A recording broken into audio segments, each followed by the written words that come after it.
ان الحمد للہ والصلاة والسلام علی رسول اللہ اعوذ باللہ من الشیطان الرجیم بسم اللہ الرحمن الرحیم قال اللہ تعالی فی سورہ القصص من جاء بالحسنۃ فلہ خیر منها ومن جاء بالسیئۃ فلا یجزی الذین عملوا السیئات الا ما كانوا یعملون۔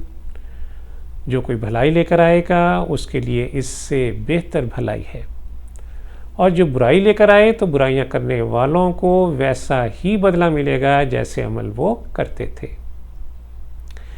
ناظرین کرام، اس آیت مبارکہ میں اللہ عز و جل کے ایک اہم قانون مکافات کی تشریح بیان کی گئی ہے۔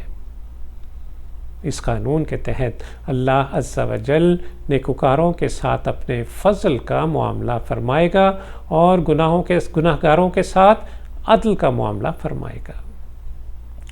جو اللہ عز و جل کے حضور نیکی لے کر آئے گا، اللہ اس کو اس کی نیکیوں سے کہیں بڑھ کر صلہ عطا فرمائے گا۔ نیکی کے لیے اللہ عز و جل کا عام قانون یہ ہے کہ من جاء بالحسنۃ فلہ عشر امثالھا، یعنی نیک کام کا بدلہ 10 گنا ہے، اور زیادہ سے زیادہ اجر کی کوئی حد نہیں۔ یہ نیکی کے پیچھے چھپے ہوئے جذبے پر، اس پر کیے گئے اخلاص پر منحصر ہے کہ وہ 70 سے 700 یا اس سے بھی زیادہ عطا فرما سکتا ہے۔ جس قدر اخلاص زیادہ ہوگا اسی قدر اللہ کے ہاں اجر و ثواب بھی بڑھتا چلا جائے گا۔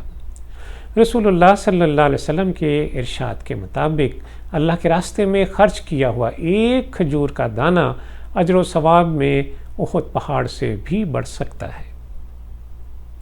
برائی کے لیے اللہ عز و جل کا قانون یہ ہے کہ ومن جاء بالسیئۃ فلا یجزی الا مثلھا، اور جو کہ برائی لے کر آیا تو وہ برائی کرنے والے کا بدلہ اس کی برائی کے برابر ہی ہوگا، اس سے زیادہ نہیں ہوگا۔ ان اللہ لا یظلم مثقال ذرہ، بے شک اللہ عز و جل کسی نفس پر ایک ذرے کے برابر بھی ظلم نہیں کرتا۔ اور اگر کوئی اللہ کے حضور پیش ہونے سے پہلے توبہ کر کے آیا ہو تو اللہ عز و جل اس کے سیئات کو حسنات میں تبدیل فرما دیتے۔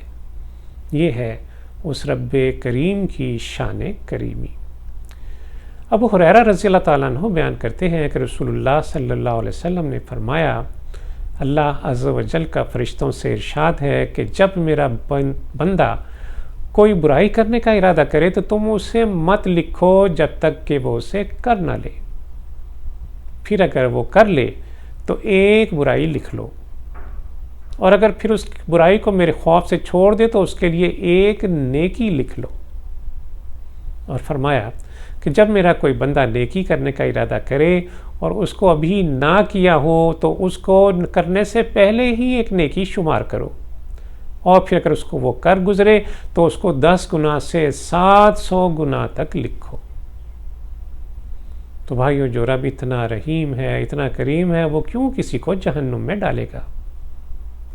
اگر وہ اس سے ڈرے اور اس سے ڈر کر زندگی بسر کرے تو وہ ضرور اس کو معاف کر دے گا۔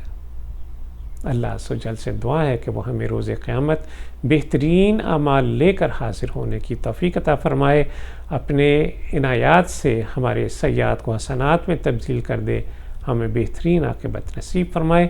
وصلی اللہ تعالی علی خیر خلقہ محمد وعلی آلہ وصحبہ وسلم۔